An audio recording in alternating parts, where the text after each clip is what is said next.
যেদিন প্রথমবার শুনেছিলাম যে এটা স্থগিত হবে, তো আমাদের প্রতিক্রিয়াটা আসলে 10 মিনিটের মধ্যেই দেখা গিয়েছে যে আমরা সকল শিক্ষার্থী এখানে ডাকসু চাচ্ছি। আর যারা চাচ্ছে না, কারা চাচ্ছে না, এখানে স্পেসিফিক্যালি সবাই জানে। তো আমরা স্বতন্ত্র প্রার্থী হিসেবে আমাদের প্রচারণায় প্রচুর বাধা বিপত্তি এসেছে এবং আমাদের ডিমোটিভেশনের কাজ করেছে এই শুনানিটা। এখন যেহেতু স্থগিতাদেশ আবার তুলে নেওয়া হয়েছে, আমরা আরো বেশি পরিশ্রম করা লাগবে এই প্রচারণার জন্য। আসলে আমরা তো প্রথম থেকেই দাবি করে আসছিলাম যে ডাকসু নির্বাচনটা যাতে যথাসময়ে হয়, আমাদের প্রস্তুতিও সেরকমই ছিল।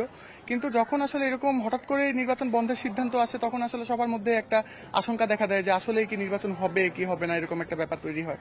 তো মানসিক সেই স্পিড যেটা আমাদের দুদিন আগ পর্যন্ত ছিল, সেটা কিন্তু কিছুটা হলেও কমে গিয়েছে, যে হয়তো নির্বাচন নাও হইতে পারে, এরকম একটা পরিবেশ তৈরি হয়েছে।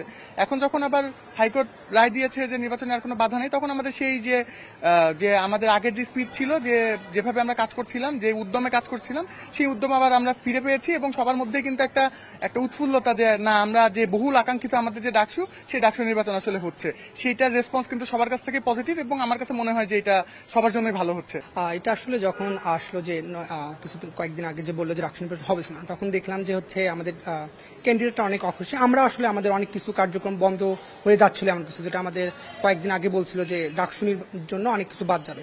কিন্তু যখন দেখলো যে ডাকসু নির্বাচন হচ্ছে না, তখন তো এগুলো আবার ফিরে আসবে। তখন এটার জন্য বুঝতে হচ্ছে অনেক প্রবলেম হচ্ছে। যারা ক্যান্ডিডেটরা অনেক পরিশ্রম করতেছে, প্রায় 8-9 দিন থেকে তারা হচ্ছে হলে হলে গিয়ে তাদের হচ্ছে লিফলেট দিচ্ছে, অনেক মানে তাদের পড়াশোনার কার্যক্রম প্রায় বাদ দিয়ে তারা এসব কাজ করতেছে। কিন্তু যখন দেখতেছে ডাকসু নির্বাচন হচ্ছে না, তো সবাই বুঝতেছে খারাপ হচ্ছে এটা। আর ডাকসু নির্বাচন কেন দরকার? অনেকদিন থেকে আমাদের আসলে ছাত্র প্রতিনিধিত্ব নাই। সেটা বলতে গেলে বিভিন্ন দল মত এসে আমাদের আসলে মানে যেটাকে বলে ডোমিনেট করা ট্রাই করতেছে। অবশ্যই হ্যাঁ, এখন আসলে ভালো লাগতেছে যে আসলে ডাকসুটা হলে আমরা প্রতিনিধিত্ব পাবো, সেই অনুযায়ী প্রতিনিধিত্ব কাজ করবে এবং বিশ্ববিদ্যালয়ে শিক্ষার্থীরা প্রতিনিধিত্ব পাইলে মানে বুঝতে পারবে যে আসলে আমাদের দরকার প্রতিনিধিত্ব।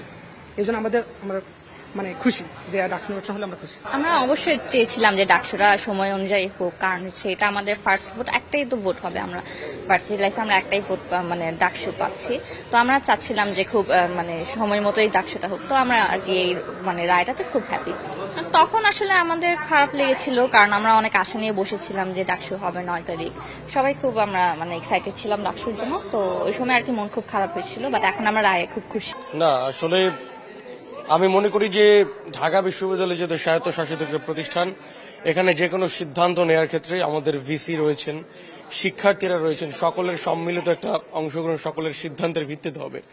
এক্ষেত্রে হাইকোর্ট এই যে ডাকসু স্থগিত করেছে, এখন আবার ডাকসু হচ্ছে, সুতরাং এটা আমি মনে করি কিছু কুচক্রী মহল এবং দুষ্কৃতিকারী যারা রয়েছে, যারা ডাকসুকে বানচাল করার জন্য সবসময় প্রয়াস এখনো চালাচ্ছে, এদের ষড়যন্ত্রের ফল এটা। হ্যাঁ, অবশ্যই ব্যাঘাত ঘটেছে। আমাদের আসলে দীর্ঘদিনের শ্রম, একটা উদ্যম, স্পিরিট এবং অভ্যুত্থান পরবর্তী সময়ে ছাত্রদের যে প্রতিনিধিত্বশীল ভূমিকা, এর ধারাবাহিকতায় যে ডাকসু অনুষ্ঠিত হতে যাচ্ছিল, আমরা আসলে কিছুটা বাধাগ্রস্ত আমরা হয়েছি। হয়তো প্রচারণার কাজে ছিলাম, সেখান থেকে আবার চলে আসলাম আন্দোলনে।